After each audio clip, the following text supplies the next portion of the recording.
Olá, boa tarde. Sempre é uma emoção falar depois do professor José Ocampo, que tanto avançou essa agenda de justiça tributária na América Latina. E eu estou muito feliz de estar com vocês na última mesa, antes de uma palestra final, que a gente ainda vai ter. Mas muito feliz porque a gente vai trazer o tema de democracia fiscal no Sul Global, vendo um pouco movimentos, resistências e reformas. Até agora, nas diversas mesas que a gente teve, se a gente pensar nos 5 R's da tributação, que são receita, redistribuição, reprecificação, representação e reparação, como normalmente passa, a gente acabou falando muito sobre receita, como a gente consegue arrecadar, para onde isso vai ser alocado, mas raramente a gente chega a falar de representação e reparação, que é como isso pode fortalecer a democracia e como isso pode promover reparação. E é justamente sobre isso que nós vamos falar nessa mesa. Quais são os links, as inter-relações que existem entre tributação, justiça fiscal, com o tema de sustentabilidade ambiental e a promoção de democracia, direitos humanos, a partir de uma análise de um contexto mais amplo dessas inter-relações, até casos bem concretos, como olhando para a constituição de movimentos, olhando para reformas constitucionais, e para um caso muito próximo ao meu coração, que é o caso do Cerrado, que é a terra de onde eu sou, e o Flávio também, que é Goiás. Então, sem mais delongas, vou começar primeiro com o Tomás Paz de Carvalho, que é economista, doutorando em economia na Universidade Federal do Rio de Janeiro, e também ele é diretor do Equals Right, e ele vai trazer para a gente uma primeira análise pensando além do mercado de carbono, reimaginando a redistribuição para um planeta habitável. Vamos.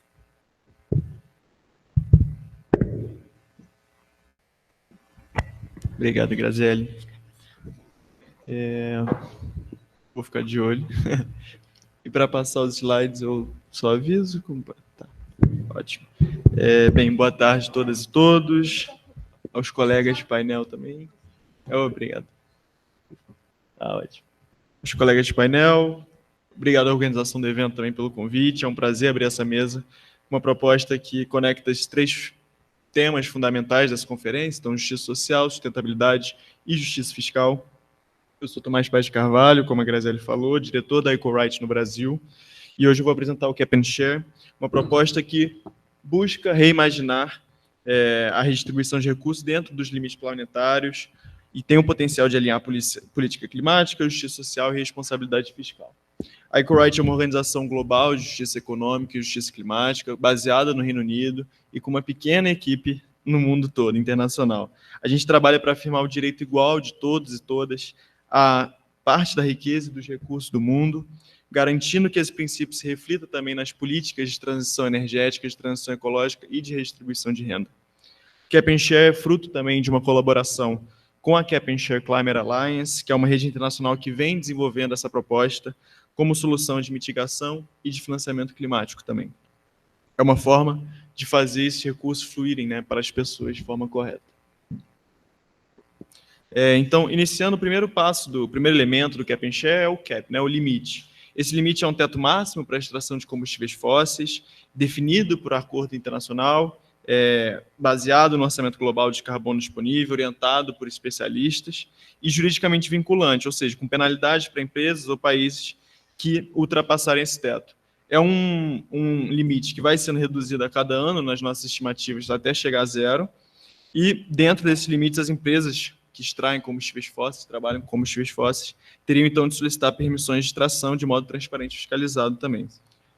Em seguida a gente passa para o charge, desculpa os anglicismos por conta da organização ser baseada no Reino Unido também, mas a cobrança, as empresas pagariam uma taxa por cada tonelada de CO2 equivalente que extraírem. O nosso limite, nossa estimativa, é em níveis de 2022, então a taxa se inicia em $135 por tonelada, aumentando cerca de 16% ao ano, e isso, expandindo a nível global, como essa estimativa, poderia gerar quase 5 trilhões de dólares em receitas no primeiro ano, recursos que podem ser usados para financiar a transição energética, para apoiar comunidades vulneráveis e para reduzir as desigualdades, é claro. Então, a cobrança seria o elo entre essa regulação ambiental e a justiça fiscal. Em seguida, a gente tem o terceiro elemento, que é o fundo. O fundo entende que todo o dinheiro arrecadado através dessa cobrança, ela seria destinada, então, ao fundo comum, um fundo administrado de forma democrática e transparente, com dois objetivos principais. Primeiro, investir na transição verde, na transição justa, então construindo uma riqueza sustentável entre gerações, muito similar a como funcionam os fundos soberanos hoje, que existe, por exemplo, em Niterói, existe em Maricá.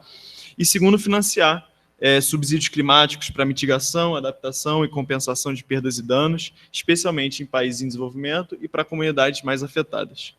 O fundo garante que essa transição não seja apenas ecológica, mas também socialmente justa, seja globalmente solidária, reconhecendo que aqueles que menos contribuíram para a crise são também os que mais sofrem os seus efeitos. Por fim, o último elemento, quarto e último elemento do Cap and Share é o share, né, a partilha. Então, os dividendos, né, desse fundo seriam distribuídos igualmente a todas as pessoas do mundo, como uma forma de renda básica universal. Então, a Anchorite advoga muito também pela redistribuição direta e incondicional de recursos para a mão das pessoas através da renda básica universal. Aqui a gente pode usar esse termo muitas vezes em apresentações com o público internacional também, é difícil usar esse termo, mas no Brasil a gente tem o prazer de ter o Suplicy, que popularizou o termo da renda básica universal. E essa renda, a renda básica universal, teria dois efeitos. Primeiro, nas nossas estimativas, poderia eliminar a pobreza extrema global, até 2050, pelo menos. E segundo, ajudaria as pessoas a lidar também com os custos da mudança, da transição ecológica e energética e da crise climática, inclusive com o aumento possível, potencial, dos preços de energia. Então, aquilo que é comum a todos também serve e deve beneficiar a todos. São 5, no nosso trabalho, mostra que 5 benefícios principais são gerados pelo Cap and Share. Primeiro, ele substitui os combustíveis fósseis em escala e em velocidade, porque ele impõe um limite legal à extração, não dependendo de mercado de carbono ou compensações incertas, inseguras, enfim, mas não apenas também taxando o que é excedido de CO2, mas toda a extração de CO2. Ele cria um financiamento sustentável, porque o fundo não depende de receitas que naturalmente diminuiriam com o tempo e pode, inclusive, incluir outras formas de receita, como impostos sobre riqueza, sobre transações financeiras. Ele traz mecanismos concretos de redistribuição direta, são poucos instrumentos fiscais que realmente transferem recursos diretamente às pessoas, especialmente comunidades mais afetadas pela crise climática, né? Anchorite, como eu falei, a gente advoga muito por isso. Além disso, as transferências incondicionais podem atender a objetivos como compensar perdas e danos, apoiar a adaptação, mitigar impactos locais também da crise climática. E, finalmente, ela é politicamente viável, porque, ao compensar os indivíduos pelo aumento também dos preços da energia, o Cap and Share reforça a aceitação pública das reformas energéticas e reduz resistências sociais, ao mesmo tempo que ele potencializa a aliviação da pobreza. Em outras palavras, é uma política que combina mitigação climática, redistribuição e estabilidade macroeconômica. Então, em resumo, são 3 resultados principais: redução de emissão de carbono, redistribuição de renda e geração de estabilidade fiscal e energética. E, é claro, quando a gente pensa para o Brasil, a transição para o Cap and Share pode não ser simples, né? Pode ser um pouco mais complexo. O país ainda depende fortemente da exploração, exportação de petróleo para a sua soberania energética, inclusive para financiar parte do seu orçamento público também.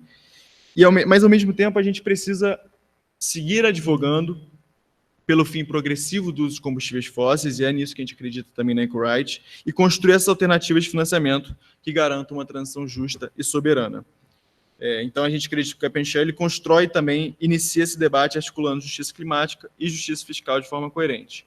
E aí, para concluir, a gente identifica que as crises que a gente enfrenta hoje, ecológica, social, fiscal, são profundamente interligadas e, portanto, as soluções também precisam estar. E a gente identifica que o Cap and Share propõe, então, uma transição de um modelo extrativista, baseado em concentração, em destruição, em exploração, para um modelo mais redistributivo, baseado em justiça, baseado em regeneração, transforma a riqueza privada hoje, que está presa nas empresas poluidoras, extrativistas, em riqueza pública, na mão diretamente das populações, entendendo e confiando nessas populações também para fazer a melhor decisão para elas, que é um elemento central da renda básica universal também. E, para adicionar também, no Brasil, esse debate se conecta ao trabalho de várias organizações, inclusive do Desajuste, Economia Fora da Curva, que eu também sou coordenador, uma organização de jovens economistas, que a Carol, que está aqui, também é coordenadora, que tem liderado campanhas pela taxação dos super ricos também, como forma de financiar a transição ecológica, ampliar o espaço fiscal para redistribuição e proteção social. E essas campanhas, o Cap and Share, para finalizar mesmo, caminham na mesma direção, em geral, né? Usar o sistema fiscal para proteger o planeta, mas também para reduzir as desigualdades, garantindo que nessa transição ecológica, nessa transição energética, não se mantenham e se perpetuem desigualdades anteriores do capitalismo, da crise climática. Muito obrigado.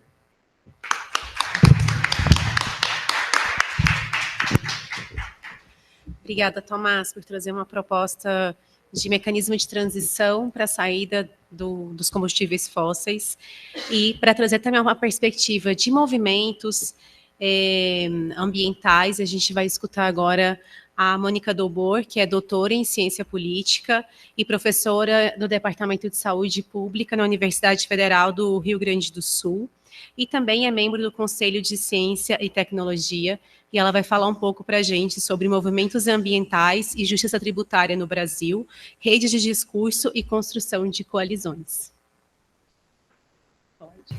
Boa tarde a todas, todos e todes. Eu queria agradecer pelo aceite de trabalho que eu desenvolvo aqui com o Frederico Salmi em Arugaçuco, e também agradecer pelo Tax Justice Network pela acolhida muito bem organizada e muito generosa. Esse trabalho faz parte de um projeto maior do Movimentos Sociais e Tributação, um nexo negligenciado com ponto de interrogação. Tem uma equipe aqui que nos acompanha, e aí eu queria só fazer uma pequena entrada. Eu faço parte, então, do Instituto Nacional de Ciência e Tecnologia Participa, são 15 grupos que estudam participação, movimentos sociais, associações e protestos. E durante décadas, a gente acompanhou os movimentos sociais entrando no Estado e moldando as políticas públicas à sua imagem. Portanto, em algum momento, Sistema Único de Saúde, Sistema Único de Assistência Social, cotas, enfim, saúde da população negra e assim por diante, são políticas que foram moldadas pelos movimentos sociais. Mas, em algum momento, esses movimentos sociais começaram a reclamar dos desafios da implementação, do desfinanciamento, da insuficiência, da falta de orçamento, como a gente ontem mencionou, a Política Nacional de Cuidados, para a qual não tem orçamento. Então, assim começa então essa história sobre como os movimentos sociais então abordam a questão tributária no Brasil. E aqui para vocês, em primeira mão, quase, esse é um relato mais geral de 15 movimentos sociais que a gente abordou por meio de 2 organizações por movimento, de incidência nacional e relevância nacional. Então, vocês podem ver, a gente viu os documentos nos quais movimentos mencionam a questão tributária.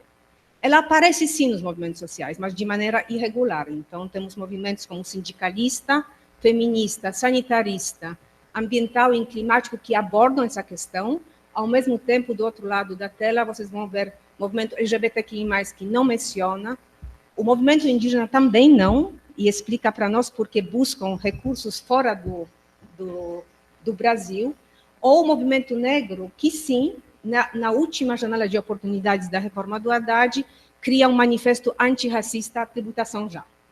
Bom, mas não é isso que a gente veio falar aqui. Nós escolhemos 6 organizações climáticas ambientais, IDS, Observatório do Clima, Greenpeace, Observatório da Mineração, La Clima e SOS Mata Atlântica. Analisamos, então, quase 80 documentos para ver como, então, aparecem as reivindicações climáticas.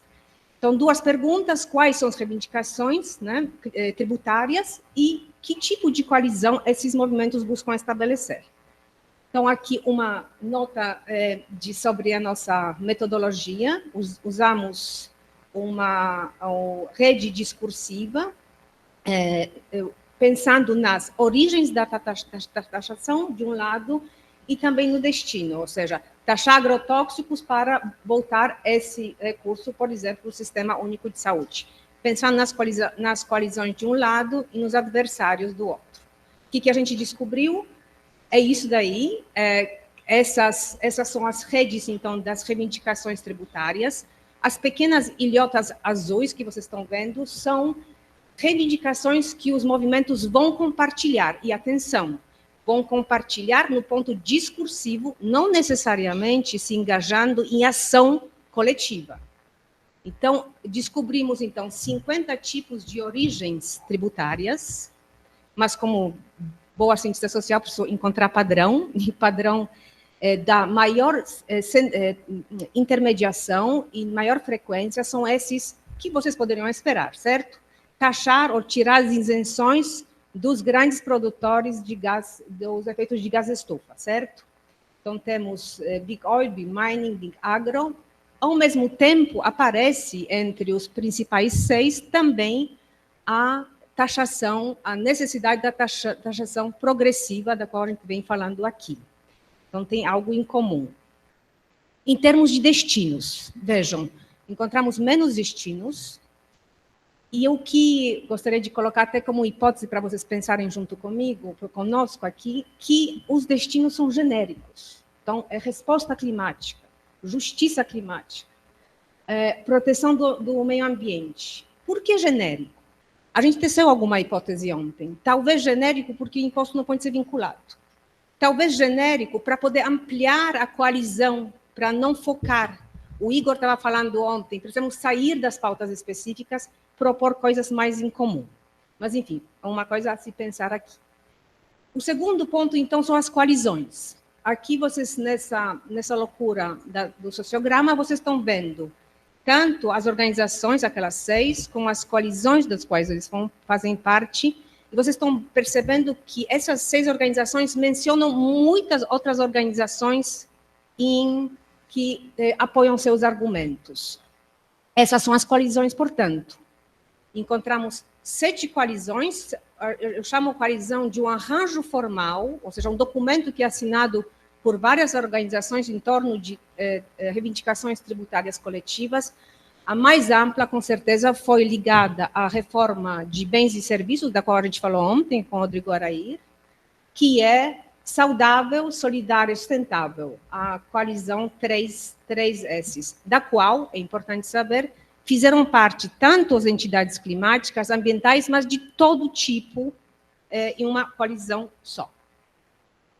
Uma outra coisa importante para a gente pensar em termos de desdobramentos da força dos movimentos sociais na luta, na questão tributária, é como se organizam essas coalizões. Então, vocês veem aqui 7 coalizões, então são os maiores agrupamentos, e o que está entre elas são os chamados brokers, os intermediários. O que isso nos leva a pensar? Que, na verdade, essas coalizões não compartilham as mesmas entidades. Então, aqui tem um potencial ainda de agrupamento. Então, a gente encontrou quase 400 entidades todos esses documentos que apoiam os argumentos das 6 organizações.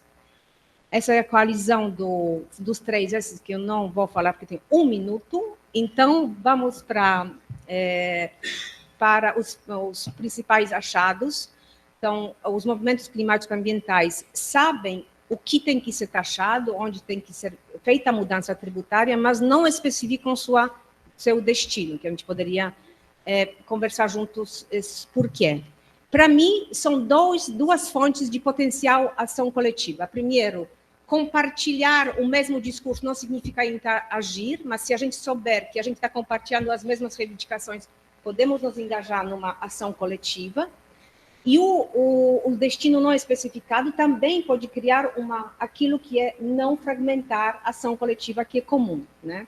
Então, temos 2 ultra-ricos, como também os grandes poluidores, como setores principalmente focados. E o que é importante também, que é possível criar uma coalizão intermovimentos. E, por fim, não poderia deixar de mencionar, roubando 1 minuto, que me parece que a gente poderia pensar juntos aqui nesse evento sobre a potencialidade das instituições participativas no Brasil, que a gente estava falando com o Francisco antes do almoço. O que é? Nós temos conselhos, conferências, audiências públicas, tantas organizações que poderiam ser canais para a discussão da questão tributária no Brasil. Acho que a gente poderia fazer aproveitar esses canais já existentes, ao invés de criar outros, né? Nosso Instituto Nacional de Ciência e Tecnologia já está participando da capacitação desses conselhos no nível nacional, e no ano que vem nós vamos ter capacitação maciça para todos os conselhos. Não existe nessa formação um tópico, um módulo sobre tributação. Por que não nos organizarmos para incluir isso na capacitação? Muito obrigada.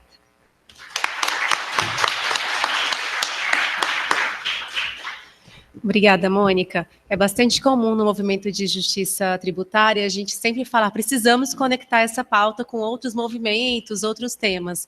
E você traz para a gente aqui uma forma muito concreta como isso conecta com os movimentos ambientais e uma proposta muito interessante de conectar com conselhos, que eu acho que é algo que na saúde isso já é feito, né? Toda a formação de conselheiro da saúde tem um módulo sobre questão tributária e política fiscal e certamente isso poderia ser ampliado. Bem, vamos olhar agora um caso ainda mais concreto, que é o do Cerrado Ambiental no coração do Cerrado brasileiro, com o Flávio Batista de Nascimento, que é presidente do Instituto Cerrado Nativo. Ele é doutor em Direitos Humanos e pesquisa o tema de tributação e reparação.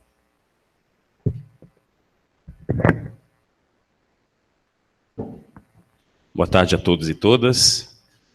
Primeiro, agradecer a Tech Just Network e o Unicamp por organizar esse evento. Então, um evento importante como esse, nos encontrarmos e começarmos, portanto, a criar nossas relações e ampliar a nossa discussão.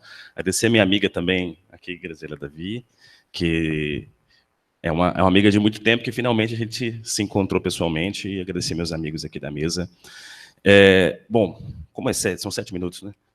Eu vou tentar ser breve, vou tentar me organizar aqui. A ideia do trabalho é uma pergunta muito simples, que nós começamos eu e o Renato, um historiador da história econômica em Goiás, nós começamos então a tentar, a partir de uma série de estudos que já foram feitos em Goiás acerca do Cerrado, mas ainda não se tinha feito estudo para tentar observar um pouco todos os elementos que forjam a particularidade do Cerrado, justamente porque a discussão ambiental no Brasil, muito se fala em Amazônia, é importante falar da Amazônia, mas há algo que escapa, às vezes, às melhores análises. Se é verdade que a Amazônia está sendo devastada, quando a gente começa a perceber, colocar o Cerrado e a Amazônia, só no Cerrado, para vocês terem ideia, mais de 50% da vegetação nativa foi destruída.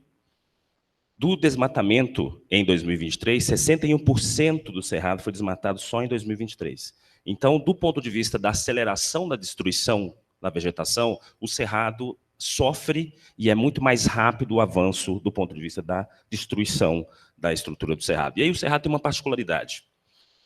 Em Goiás, a gente costuma dizer que nós temos 7 meses que a gente não chove nada e alguns dias com chuva. E isso é um problema porque, veja bem, o Cerrado, como é um bioma muito antigo no Brasil, muito profundo, ele tem dificuldade de cálcio e de potássio. Isso acaba ocasionando que o terreno é cheio de alumínio, portanto, ele é ácido. E é justamente por conta disso que, durante o início da segunda metade do século XX, houve que muitos autores chamam de modernização conservadora, porque era necessário, portanto, utilizar fertilizante para alterar essa acidez e, consequentemente, conseguir produzir. Por conta disso, a fronteira agrícola se expandiu, e, nesse sentido, a gente começou a perceber o seguinte: há uma série de estudos em Goiás interessantíssimos, mas ou estão estudando cana-de-açúcar, ou estão estudando somente a carne, ou estão estudando somente a soja. Desculpa, perdão. Vou falar mais devagar. É porque eu estou com medo dos 7 minutos e falando rápido. Tá, vamos lá, deixa eu voltar. Bom, eu vou, então, por conta do tempo e para falar devagar, eu vou dividir, então, rapidamente de 3 modos.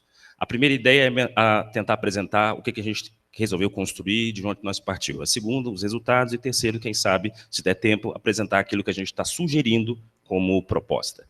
Bom, o que a gente resolveu fazer? A gente tentou dividir, então, o estudo a partir de 3, do que a gente está chamando de matriz físico-fiscal. A ideia é observar o Estado, observar o Cerrado como um laboratório do que nós estamos chamando de Estado tributário racial. Por que disso? A gente resolveu, então, utilizar 3 perspectivas de estudo. A primeira delas é observar esse processo social do Cerrado, do ponto de vista histórico, como é que na segunda metade do século XX, no Brasil, a modernização conservadora, a utilização, portanto, de incentivos fiscais, permitiram com que determinados grupos, uma elite muito poderosa no Brasil, avançou sobre a fronteira agrícola a partir da utilização de renúncias fiscais. Então, esse é um primeiro modelo que a gente tenta observar o seguinte: é necessário observar isso do ponto de vista histórico. Por quê? Porque o Brasil, historicamente, utilizou os mecanismos tributários, sempre acabou resultando em concentração de renda, retirando uma série de pessoas, como é o caso da população negra, da população indígena e dos camponeses, de fora dessa discussão, é aquilo que, na sociologia fiscal, se diz o seguinte: as finanças públicas são pontos importantes para a discussão política. Infelizmente, boa parte das pessoas não fazem parte dessa discussão. Consequentemente, eles só são vítimas daquilo que é decidido pelos mais poderosos. Então, nesse sentido, observando esse processo histórico, a gente consegue entender que esses processos, tanto do ponto de vista da construção de renúncias fiscais para os mais poderosos, quanto do ponto de vista da expulsão dos camponeses das terras, e principalmente dos quilombolas e dos indígenas, nessas regiões, a gente percebeu que é possível observar, no lugar onde houve renúncia fiscal, é o mesmo lugar onde esses grupos foram expulsos da terra. Portanto, nós temos o impacto fiscal e o impacto também racial. Por último, é o impacto ambiental. O Cerrado é um dos lugares mais importantes por conta do aquífero, por conta da água que nós temos, e na medida que a fronteira agrícola avança, a destruição do Cerrado se amplia e, portanto, coloca um desafio para o Brasil, que é no sentido hídrico, né? Nós temos uma crise hídrica logo à frente, não só por conta de uma dimensão ambiental, né? Não é natural, como muitas pessoas gostam de dizer, mas a ideia de nós observarmos isso historicamente, a gente percebe, e aí um outro elemento para o nosso modelo, é a perspectiva da ecologia política, que diz o seguinte, sendo bem rápido: a ideia é que a liberdade moderna, ela não é resultado somente dos processos jurídicos, ela também é resultado de um momento de abundância. Então, tinha-se água, tinha-se recurso natural, e na medida que você amplia o que muita gente chama do tripé da destruição, carvão, petróleo e gás, você acaba destruindo aquilo que nós tínhamos como condição natural. E isso coloca em risco a vida da humanidade, e, portanto, é necessário observar o nosso modelo não só do ponto de vista fiscal, não só do ponto de vista social, mas também do ponto de vista ambiental. É isso que nós estamos chamando aqui, tentando chamar, é claro, de matriz físico-fiscal. A ideia de que existe uma dimensão fiscal quando você tem renúncia, e uma ideia também que existe, do ponto de vista do processo histórico, uma concentração de terra e uma concentração de poder. Então, nesse sentido, a gente chegou a alguns resultados ainda muito preliminares. Esse é um modelo ainda muito aberto, não é um modelo fechado. A ideia é que a gente consiga organizar do ponto de vista interdisciplinar, observar o Cerrado, tanto do ponto de vista histórico quanto do ponto de vista daquilo que está acontecendo naquele momento. E aí a gente percebeu o seguinte: mais de 60 bilhões anuais, 60 bilhões de reais foram feitos em renúncias fiscais. Para vocês terem ideia, o resultado do ponto de vista físico, 514 milhões de CO2 foram colocados, então, na atmosfera, somente nas atividades produtivas do Cerrado. 1,1 milhão de hectares foram devastados só em 2023. Então, isso nos coloca uma situação que, no nosso caso, a gente começou a perceber que, quando a gente observou os lugares onde houve as renúncias fiscais e o mesmo lugar onde esses grupos viviam. Só um minuto, meu Deus. Então, vou tentar finalizar. Bom, de forma sintética, o que nós estamos dizendo é que existe um processo histórico que tem concentrado terra, que tem concentrado poder político, e que, ao mesmo tempo, isso se relaciona com uma dinâmica que, no nosso caso, é importante dizer que é uma questão-chave. O processo que ocorre no Cerrado coloca em questão a própria soberania nacional, porque é uma disputa por território. Portanto, quando você tem uma disputa por território, e esse território acaba tendo um impacto ambiental gigantesco, nós corremos o risco de não ter soberania alimentar. Porque o tripé dessa região de produção que acontece no Cerrado ou é produção de soja, produção de carne, ou produção de milho. Então, esse tripé da destruição, ele impacta a vida das pessoas, ele impacta o futuro do Cerrado, ele impacta também a dimensão, do ponto de vista que a gente está discutindo aqui, da política.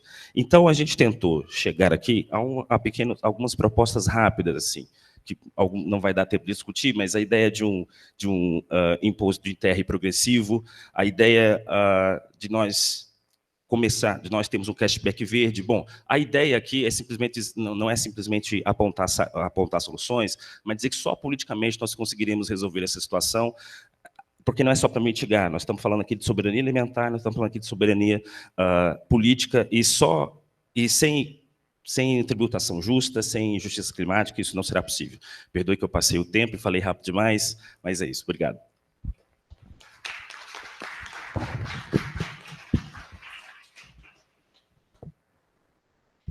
Obrigada, Flávio. Eu acho que é muito interessante, principalmente para para os colegas aqui que estão aqui, que são do Norte Global, e quem talvez não esteja escutando online também, é que quando a gente pensa uma necessidade de transição, muitas vezes a gente põe o foco na transição energética, na questão de combustível fóssil, que é muito importante, e de fato é o principal tema a ser tratado no Norte Global. Mas quando a gente olha para a emissão de carbono aqui no Brasil em específico, é exatamente o tema que você trouxe, do desmatamento, do fim das florestas, que nos impactam mais, e é fundamental que a gente olhe com muita atenção para esse tema, sem pensar realmente em como lidar com o desmatamento no Brasil, a gente não vai ter como promover transições justas no nosso país. Então, muito obrigada por trazer essa perspectiva e que possa ser considerado por todos também. E agora vamos pensar, então, desde do tema tributário, né, pensando numa reforma tributária, como ela poderia, então, promover justiça climática e social, com a Miriam Marques Dantas, que é advogada, ela é mestranda em Direito Público na Universidade Federal da Bahia, e ela é integrante do Núcleo de Finanças Públicas e Tributação. Boa tarde a todos. É com imensa satisfação que eu componho esse painel Democracia Global no Sul, Democracia Fiscal no Sul Global. Eu trago aqui resultados de uma pesquisa realizada na Universidade Federal da Bahia. Faço parte do Núcleo de Estudos em Finanças Públicas e Tributação.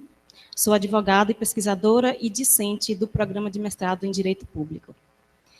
Com essa pesquisa, nós buscamos atrelar a reforma tributária, democracia fiscal, atrelada à teoria do discurso, à teoria discursiva do direito de Habermas. Vou trazer aqui algumas considerações, tendo como enfoque, então, a nossa reforma tributária.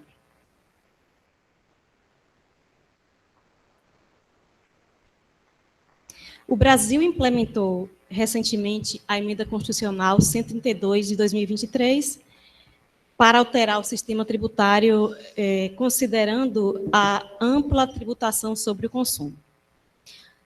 É reconhecidamente, né, pela comunidade, a comunidade econômica, jurídica, que o sistema tributário brasileiro ele é altamente regressivo. Nesse sentido, podemos falar em alguns pressupostos dessa injustiça tributária que corrói a democracia deliberativa no sul global. A exemplo do Brasil. O sistema tributário brasileiro ele reflete esse modelo de Estado, baseado em desigualdades propulsoras da injustiça ambiental, sendo a reforma tributária o espelho dessa omissão para uma política tributária efetiva de sustentabilidade. A reforma tributária, como ela se apresentou, ela é altamente procedimentalista, elitista, e nós podemos afirmar a influência nesse processo da reforma deliberativa, influência de grupos econômicos e participação cidadã restrita dos movimentos sociais e atores da ampla categoria dos contribuintes que recolhem, né, que tributam sobre o consumo. Setores beneficiados e ônus desproporcional sobre consumidores. Podemos considerar, através da reforma como ela se apresenta, que alguns setores, né, alguns setores como grupos empresariais, foram beneficiados e continuam sendo, na verdade, com isenções fiscais, em detrimento dos benefícios ambientais. Isso em decorrência da regressividade fiscal, e que incorre em um ônus desproporcional sobre consumidores. Nesse sentido, nós podemos falar em uma injustiça deliberativa e exclusão de contribuintes de baixa renda. O problema de pesquisa ele partiu da seguinte questão: em que medida a reforma tributária brasileira ela representa um espaço de injustiça deliberativa sobre a ótica de Habermas. Habermas, ele traz como contribuição teórica a teoria da democracia deliberativa, né, que requer a participação ampla de todos os contribuintes, não apenas como contribuintes de fato, mas sim como contribuintes de direito na arena fiscal, em igualdade de participação. Assim, nós podemos falar com essa igualdade de participação em uma legitimidade democrática da reforma, o que não podemos verificar na Emenda Constitucional 132 de 2023. A hipótese da pesquisa é de que a reforma foi conduzida sobre uma racionalidade técnica, marginalizando a participação cidadã e ignorando a justiça fiscal e climática, ao manter a ampla tributação sobre consumo em detrimento da tributação sobre renda e patrimônio. Assim, à luz de Habermas, nós podemos verificar que procedimentos formais, como foi o caso da reforma, não resultam, não trazem resultados justos, nem sempre trazem resultados justos. Foi o caso do que aconteceu com a reforma. Nesse caso, a participação cidadã é restrita e existe, então, assimetria deliberativa. Houve a captura do espaço público por grupos empresariais, falta de equilíbrio entre liberdade individual e liberdade coletiva. Assim, a reforma tributária da Emenda Constitucional 132 configura uma injustiça deliberativa, fiscal e climática. Trouxe aqui alguns dados da pesquisa, vou citar alguns aqui brevemente. Algumas evidências dessa injustiça fiscal. Como é de amplo conhecimento, eu vou aqui ratificar, reiterar, dados do Tesouro Nacional desse ano, inclusive, informam que quase 14% do PIB, vou trazer aqui alguns dados da pesquisa. Dados do Tesouro Nacional desse ano informam que quase 14% do PIB em tributação do Brasil foi sobre o consumo, demonstrando essa regressividade fiscal. Temos dados do IPEA, da OCDE, Thomas Piketty, sistemas regressivos reforçam a concentração de riqueza, dados do Senado que confirmam a exclusão deliberativa. Vou adiantar em decorrência do minuto restante. Então, a reforma demonstra que não houve uma alteração estrutural no sistema tributário ao manter o modelo altamente regressivo da tributação ampla sobre o consumo e o não enfrentamento da questão ambiental de forma efetiva. O imposto seletivo, como nós podemos verificar ontem, até com a palestra do Rodrigo Oraí, ele mesmo afirmou que permanece sem indicação de data para deliberação sobre o avanço na regulamentação do imposto seletivo. Enfim, a reforma tributária formalizou uma alteração ampla sobre o modelo, enfim, sobre a legislação tributária sem enfrentar substancialmente alterações reais na regressividade fiscal. Manteve privilégios, comprometeu a capacidade de financiamento climático, mantendo a tributação regressiva sobre consumo, subsídios a setores poluentes, agronegócios, combustíveis fósseis, enfim, não houve enfrentamento real quanto a essa questão. E esses fatores mostram empiricamente que processos formais como o procedimentalismo da reforma não podem garantir a justiça social e climática. Enfim, somente as indicações para finalizar a minha apresentação: superar o déficit deliberativo da reforma, enfim, da alteração do modelo fiscal, exige tributação justa, participação cidadã, como a doutora Mônica nos indicou, critérios ecológicos, democracia fiscal sustentável. Agradeço a oportunidade e a Tax Justice Network. Obrigada.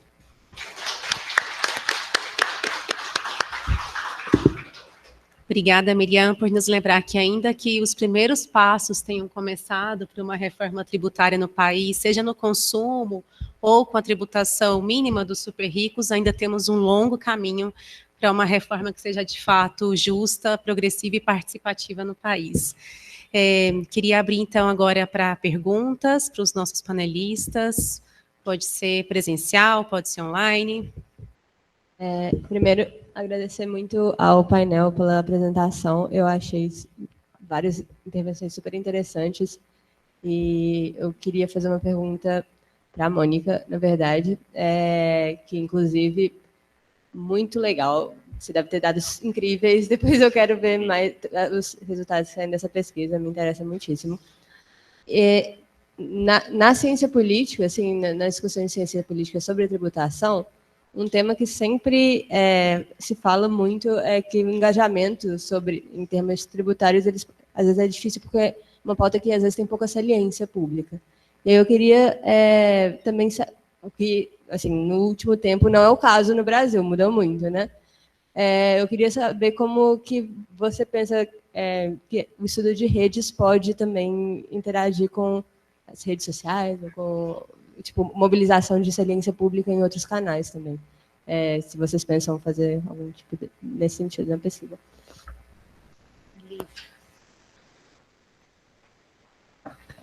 Parabéns pelo painel, muito bom.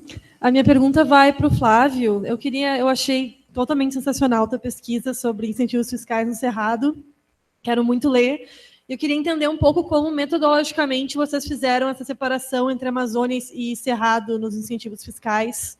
Como que vocês acharam isso? Porque é um dado realmente muito surpreendente e legal. Bom, eu também queria agradecer muito a mesa, foram temas bem instigantes. Agradecer também ao Flávio por trazer o Cerrado, sempre esquecido, né? Tudo é Amazônia, ninguém lembra do Cerrado. Mas o meu é um comentário mais que vai para o Tomás.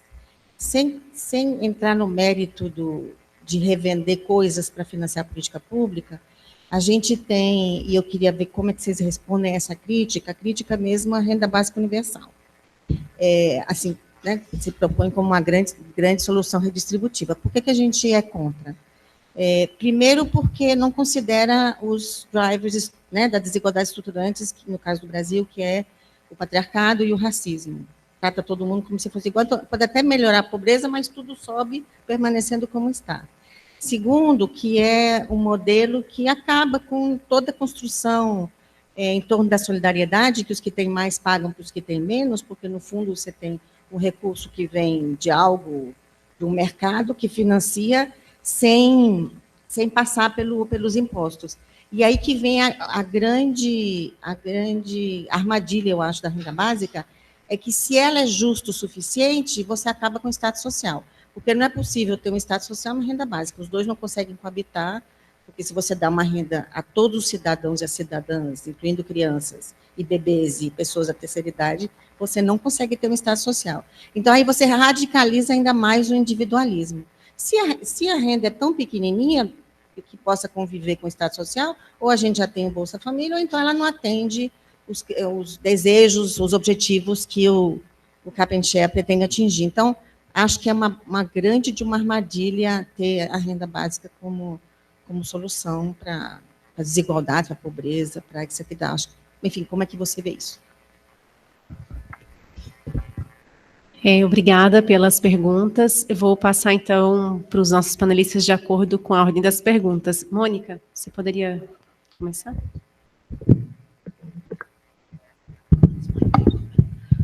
Obrigada, Flor, pela pergunta.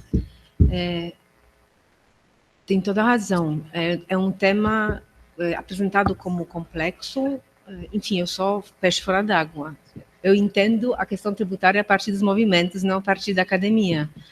Mas ele é apresentado complexo, é complexificado. Mas, veja, se a gente teve essa saliência toda agora, nesses últimos tempos, é que nós, como estudiosos de movimentos sociais, sabemos, é porque teve uma reflexão nos bastidores ao longo dos anos 2000 para cá. Então, tem esse fermento em formato de narrativas, principalmente. Então, eu responderia a tua pergunta da seguinte maneira. Eu acho que origens e destinos, as coisas concretas e racionais, ajudam a organizar a cabeça da pessoa, mas não empolgam. A gente estava falando, o Sérgio estava falando ontem, precisamos também de diversidade de narrativas para engajar as pessoas. Então, acho que esse é um próximo passo. Então, das redes, a gente está entendendo que tem muita coisa em comum entre os movimentos. Então, os movimentos poderiam pensar juntos essas causas, essas origens e destinos, mas é preciso empacotar esses argumentos racionais que fazem muito sentido nesse evento aqui em narrativas mais empolgantes, né, que vão pelos direitos humanos, vão, enfim, por caminhos que a gente precisa, que passam também pelo bolso e coração das pessoas no cotidiano. E essa é a próxima fase da nossa pesquisa, entender como, então, os movimentos empacotam esses argumentos em narrativas. Esperamos desenvolver isso nos próximos 2 anos. Obrigada.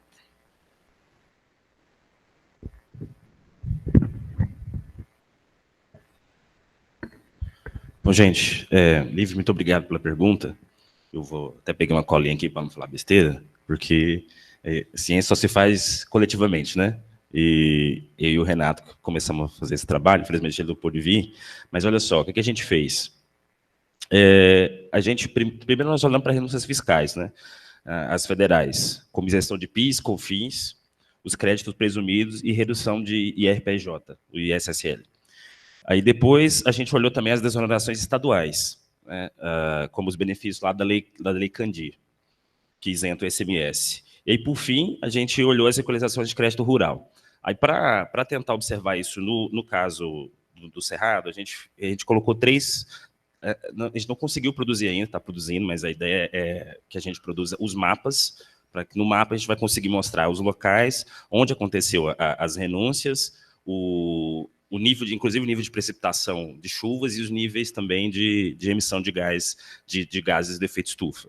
E aí a ideia foi essa, cruzar esses 3 dados, os dados fiscais, os dados que a gente pegou no relatório anual de desmatamento do MAP Biomas, então a gente consegue entender, aqui tem desmatamento no Cerrado, aqui é Amazônia, e com esse corte a gente resolveu colocar as 3 coisas. Os dados lá das terras indígenas e quilombolas na FUNAI, essa área de maior concentração de crédito rural, e aí de benefícios fiscais, da SUDEM, da Sudam, enfim, das secretarias que a gente conseguiu observar para tentar falar isso aqui é da Amazônia, isso aqui realmente é Cerrado, e o nível de desmatamento e emissão de gás. Então, foram esses 3 blocos que a gente conseguiu cruzar para produzir isso.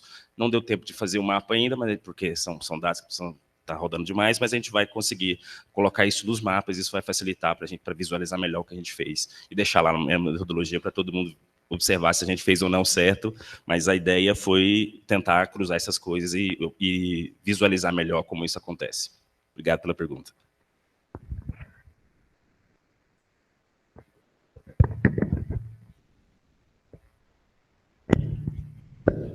Obrigado pela pergunta. Eu gosto dessa pergunta porque é o debate dentro da renda básica em geral, com o Bolsa Família, enfim, do ciclo da renda básica como um todo.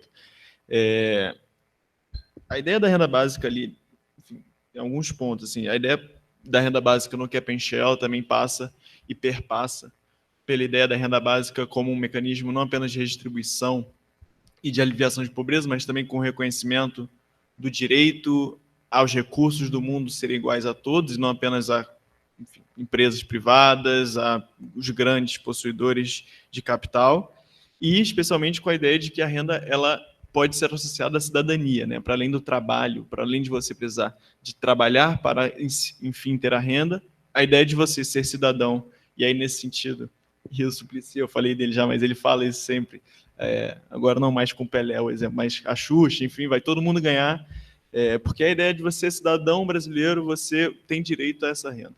Então, perpassa por esse caminho, mas especialmente no Brasil, e o debate do Bolsa Família, a focalização ou não, a universalização ou não dessa renda, a universalização no Brasil, os dados apontam, inclusive pela grande pobreza no Brasil, a universalização ela é focalizante no Brasil, porque a partir do momento que você redistribui igualmente para todos, na verdade, você reduz as desigualdades, você traz muita gente da pobreza, e isso, enfim, através dos debates da renda básica, enfim, desse círculo. E o que a gente acredita, inclusive, na Equity, e aí talvez realmente possa não mais existir o Estado Social, acho que é um debate realmente nesse sentido, mas a gente advoga, inclusive, pela possibilidade de coesão social a partir da renda básica. Então, a gente tem, por exemplo, um projeto que a gente desenvolve na Colômbia, em um espaço de uma região específica, de altos conflitos armados, enfim, que a gente busca entender como que a redistribuição de riqueza através de uma renda básica, a ideia dessa cidadania, de que você tem direito a recursos, a renda, para além do trabalho, pode criar, inclusive, coesão social dentro daquela sociedade, essa divisão, construção dos recursos, entendimento desses recursos dentro da sociedade. Enfim, eu não vou ter uma resposta muito concreta. Eu gosto da provocação. Assim, eu acho que é uma provocação viva, inclusive, no debate dentro da renda básica. É uma provocação que sempre vem, que eu acho que dentro do espaço da renda básica, e onde a EcoRight se coloca também hoje, é sempre um desafio de construir pesquisas, estudos para entender, inclusive, esses direcionamentos. Mas eu acho que assim, a gente tem também algumas discussões de... Hoje, por exemplo, os ricos no Brasil já ganham um Bolsa Família, inclusive maior do que o Bolsa Família, que é a isenção de imposto de renda para filhos, por exemplo. Eles ganham mais, inclusive, muitas vezes, do que o Bolsa Família para as populações pobres.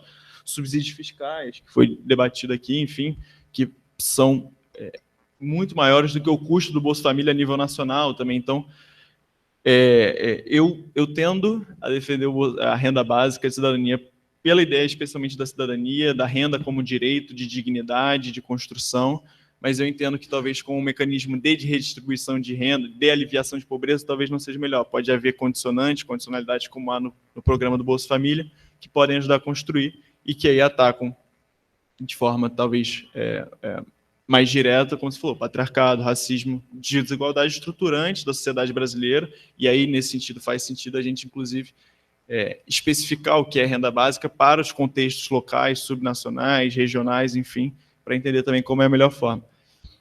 Como eu falei, não tenho uma resposta, mas eu gosto dessa provocação. Acho que é um debate interessante que sempre no espaço de renda básica e discussões surge também. Bolsa Família, condicionalidades ou não, a renda básica como todos sendo iguais, enfim. Mas eu tendo a acreditar e ver a renda básica como um espaço de cidadania e com potencial, sim, de coesão social, de construção de coesão social e de ser focalizante, inclusive, na sua universalidade. Miriam, você gostaria de complementar alguma coisa agora? Ou eu posso abrir para... Vou abrir, então, para uma nova roda de perguntas. Se alguém quiser fazer mais perguntas... Yeah. Hi. I'm sorry. I have to make the question in English, but it's to Flavio. Yesterday, I had the chance to talk a little bit of your research, and I was thinking over. So, how big is the problem of Cerrado? Because we know the Amazonas is a big problem. It's a tipping point in climate science. Is it as bad as it can be in the overall climate conditions for South America? And my second question is, how well mainstream is this on the media? I mean, I've never heard of this problem, not even on like climate science books. That's why I was very shocked when I hear how much deforestation this and Cerrado and so on. So I'm just curious how bad is the problem, because if it's that bad, then maybe we should promote it, like gender reduction and so on. Mais alguma pergunta? Aqui na frente. Carol, né?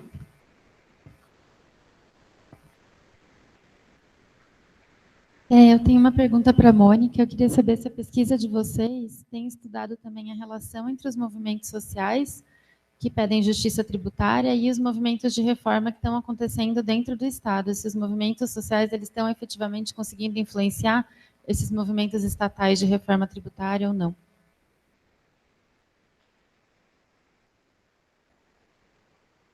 Parece que a gente não tem mais pergunta. Então, talvez para a Miriam, só para complementar, você traz como uma das sugestões, né, para superar esse déficit deliberativo a participação cidadã. De que maneira você acredita que isso deveria ser feito? Como pode ser ampliada essa participação para, de fato, ser justa e ampla? Então, vamos começar com a Miriam e depois a gente passa para os demais. E, por favor, já podem também fazer as considerações finais agora. Obrigada. Obrigada pela pergunta. A questão da participação cidadã para os mecanismos de alteração do sistema tributário são importantes. Indico, inclusive, na pesquisa, a ampliação dos espaços de audiências públicas. Aconteceram, sim, debates para a formulação da reforma tributária, contudo, foram em espaços estritamente empresariais, para atores, enfim, do sistema financeiro e de empresas, né? Nós até chegamos a falar que a reforma ela foi iminentemente para esses setores, né? Tendo em vista a regressividade e a taxação ampla sobre o consumo. Então, basicamente, seria através da participação, através de audiências públicas, participação cidadã. Obrigada. Vamos fazer Tomás, Mônica e Flávio, então.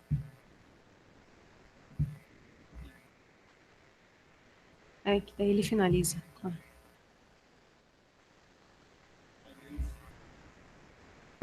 Agradecer a oportunidade, agradecer o espaço, é um prazer estar aqui. Hoje, inclusive, em reunião, eu descobri que a EcoRight antes chamava World Basic Income, e a primeira conferência que a gente participou foi na Tax Justice Network em Londres, na conferência da Tax Justice Network em Londres. Então, é um prazer para mim estar aqui também representando a EcoRight. É um prazer ter esse debate, ter, enfim, trocas com a plateia, que eu acho que ajuda a construir também o que a gente está tentando advogar, construir, enfim, debate. É uma perspectiva, muitas vezes, trazida do norte global, então a gente sempre que trago aqui para o Brasil, é importante essas discussões para a gente conseguir adaptar isso também para a realidade brasileira, de matamento, enfim, de onde vem a emissão de carbono no Brasil, como construir isso, entender o petróleo também como parte central da soberania energética do Brasil, enfim. Mas, de forma geral, agradecer também as trocas, anotei muita coisa aqui, dos panelistas também aprendendo, que eu sinto que eu ainda tenho muito mais a aprender do que a contribuir com os debates. Então, estou anotando tudo para estudar, assistir depois também, revisar os slides e seguir aprendendo, e, novamente, agradecer pela presença aqui de todos. Obrigado, gente.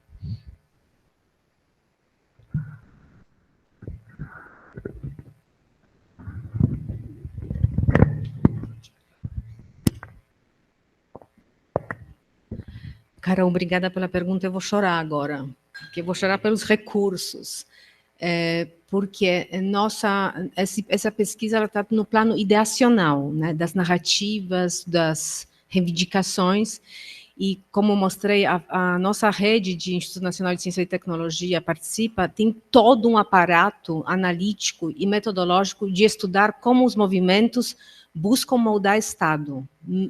E a gente poderia fazer isso na questão tributária. Mas nossas pernas são muito curtas, a gente trabalha com um monte de voluntários, eu até agora tenho uma bolsa de pós-doutorado que fez toda a diferença, mas eu preciso de gente, acho que tem uma super pauta, e a gente discutiu ontem, né, o grande lobby do outro lado, e como os movimentos sociais enfrentam esses lobbies, que é um lobby diferente da assistência social, embora tenha também, ou da saúde. Então, como fazem advocacy, que tipo de caminhos institucionais são levados em consideração para influenciar a questão tributária, eu acho que são perguntas muito relevantes, e quem quiser se juntar a essa equipe de pesquisa será muito bem-vindo. E eu saio daqui, isso foi muito rico para mim, aprendi também muito com o Tomás, porque entendo pouco da questão tributária, mas considero que nós precisamos abrir, como o colega estava dizendo, abrir espaço para mais participação social na questão tributária. A gente tem um monte de conselhos em toda a área social, então a gente tem pouco conselho e pouca participação social na área econômica e tributária. Então, como nós, como coletivo aqui, podemos pensar nas inovações democráticas para descomplexificar essa questão, para trazer para os movimentos, para as organizações, e, nesse sentido, democratizar. Acho que, para mim, isso é uma tarefa. O INESC, sei que é um super parceiro nisso, e aí eu saio empolgada com esse desafio. Obrigada. Bom, Diego.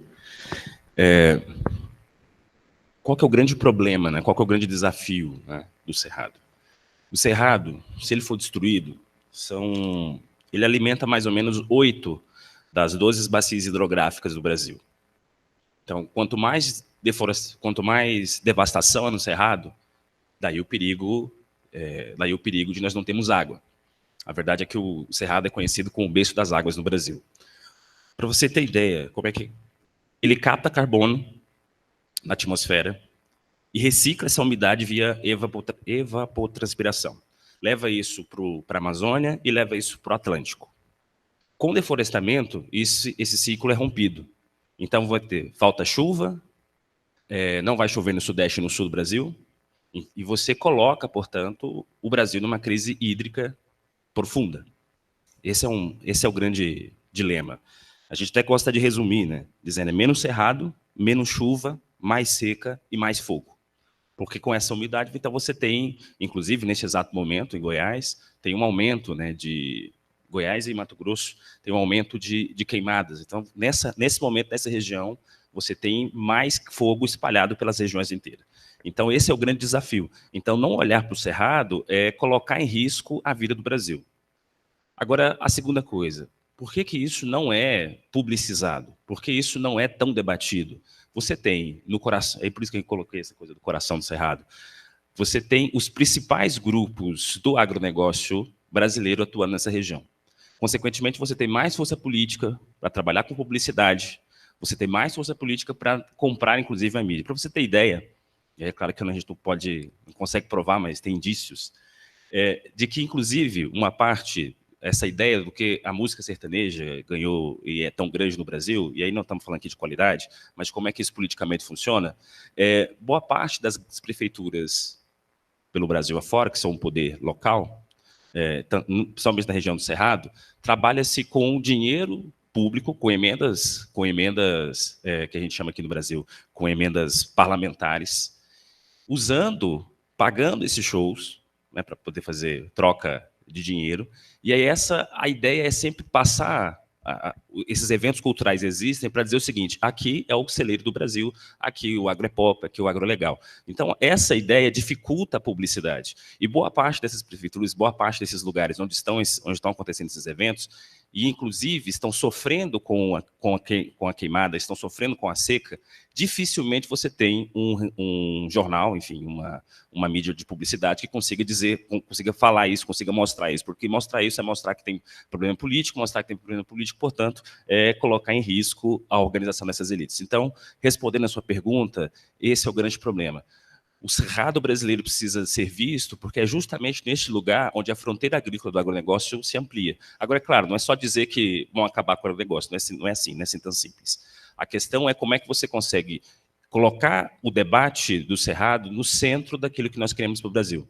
Esse é o grande problema. Não é dizer que não é importante a Amazônia, então é a visão global, porque o grande problema das alterações climáticas é que a gente não sabe exatamente o que vai acontecer.